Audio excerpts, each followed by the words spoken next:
and welcome back to my channel. Today I'm going to discuss my November favorites. And it's been quite a while since I did a regular favorites kind of video, so this is going to be a reintroduction for myself to doing this kind of thing. I did do a media favorites video in Vlogtober, which you can see somewhere in the screen right now. But it's been a while since I did an actual, popular mainstream style favorites video, so we'll see how this goes. I do not have a lot of material favorites. I don't have any favorite makeups or anything for this month, so if that's not what you're looking for, then you should probably wait and see what else I've got for you, because it might actually be good in a different way. Anyway, let's get into it. I've got a little notebook here with 10 things that I liked this month, and I will share them with you. First thing on the list is Gilmore Girls, and I don't mean the new A Year in the Life Gilmore Girls, but the old Gilmore Girls. I am currently on season 2 and loving it. I started watching it partly because I saw the trailer for the Year in the Life Gilmore Girls, and it got me really excited.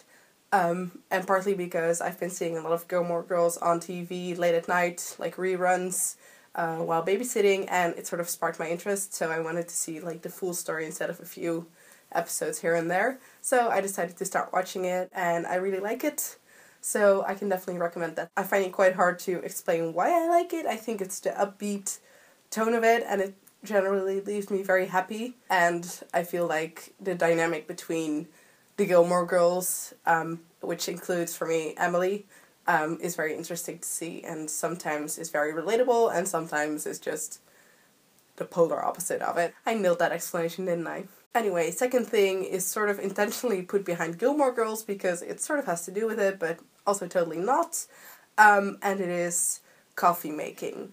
And this is a very specific one because I have been enjoying the process of making coffee with one of those big fancy machines lately, which is part of my new job, and I really enjoy doing it because, for one, it is something new that I have to learn and am still learning, and it gives me a kick to learn stuff, and it also gives me a kick to be able to do this stuff once I've learned it.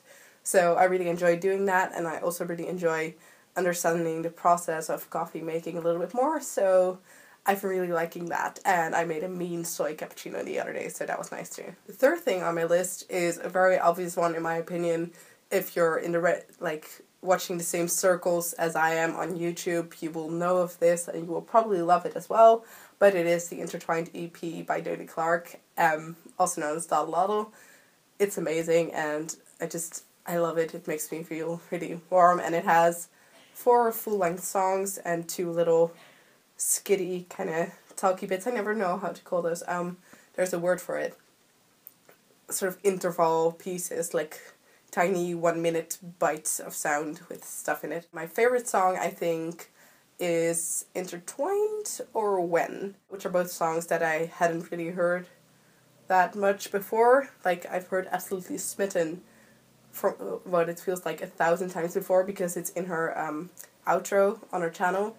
And I've heard Sick of Losing Soulmates a million times before as well because it was beautiful and it was big and moving when it came out, so I've heard that one many, many times before. But I really enjoyed When and Intertwined because they really struck a chord with me, and they are just as good as Sick of Losing Soulmates and Absolutely Smitten, so they're my favorites. I especially love the strings on When because it's so beautiful and melodramatic, and yes! So that's been a favorite. Now we go on to another series, which is Lovesick. It's also on Netflix, and it's about a guy who finds out he has chlamydia, and he has to tell all his previous sexual partners that he has chlamydia, and that's what it's about. It's great. I watched one episode with a friend who'd already seen it, and I was immediately, sure, I was sold from the first episode.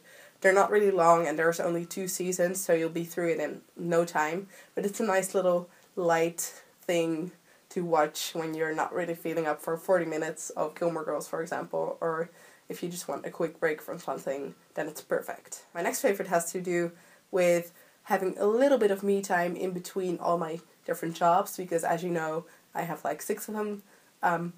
I work 6 days a week, so I'm not sure if I have 6 jobs, I haven't counted in a while.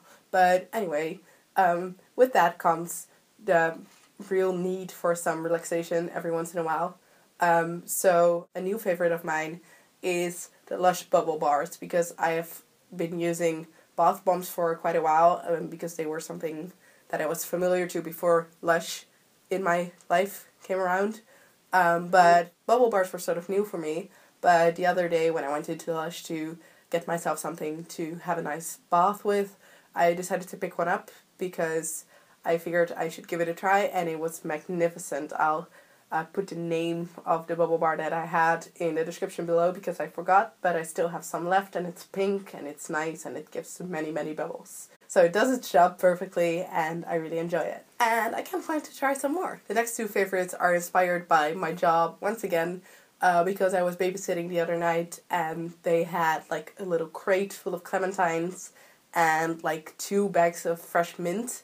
So I spent my evening mostly drinking mint tea and eating clementines, and it was magnificent, which is why these two old favorites are making a reappearance on my favorites list, because they are amazing and nice ways to get through the cold, cold months. I also have one book favorite for this month, which is something I should have known or read or have as a favorite for like months ago. I don't even know when it came out, but everyone was hyped about it back then, and everyone's still hyped about it, but it is Big Magic by Elizabeth Gilbert.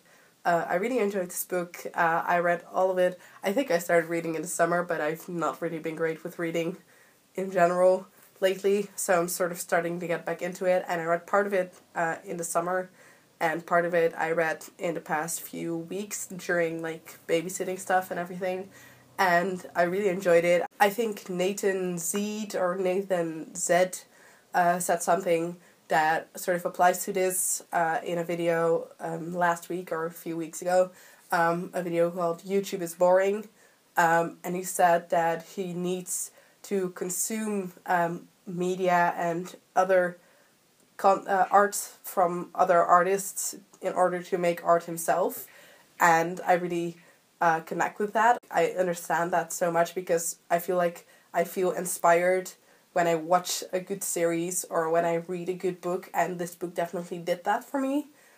Just like Gilmore Girls, by the way, it makes me feel really fueled with an urge to make something, and that's what this book also did for me, which is, ironic is not the right word, but it's funny because it is a book about creativity, and I felt more creative reading it, so that is especially good for its purpose, I would say. My last two favorites are a bit weird, and I don't think they're supposed to be favorites, but I'm gonna add them as favorites anyway, and it's 2 topics discussed by 2 people on YouTube. The first one is the law of attraction, as talked about by Cornelia Grimsmo, which is, I think, a Norwegian YouTuber.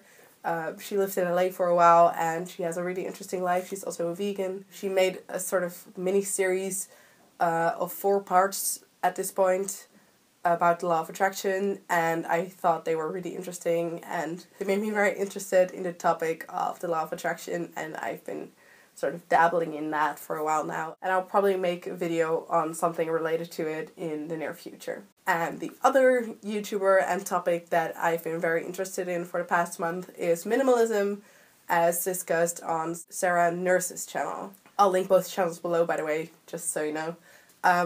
But she talks about minimalism and the things she does to have a minimalist lifestyle, and what I really enjoy about minimalism is that it's sort of an aesthetic thing, but it's also something to do with money, and it sounds really weird every time I say this, but I'm really intrigued and interested by money and finances, and I've always been kind of person who made like little budgeting lists for myself as soon as I started getting as soon as my parents started giving me like a weekly little amount of money for me to buy stuff with. That's when I started planning out how to spend my money and stuff. So that's always been an interest of mine, and I like the way that minimalism sort of balances with this. And Sarah also makes a lot of videos on budgeting, which has to do with minimalism, and I really like the combination she makes there. And I think that's pretty much it for this month.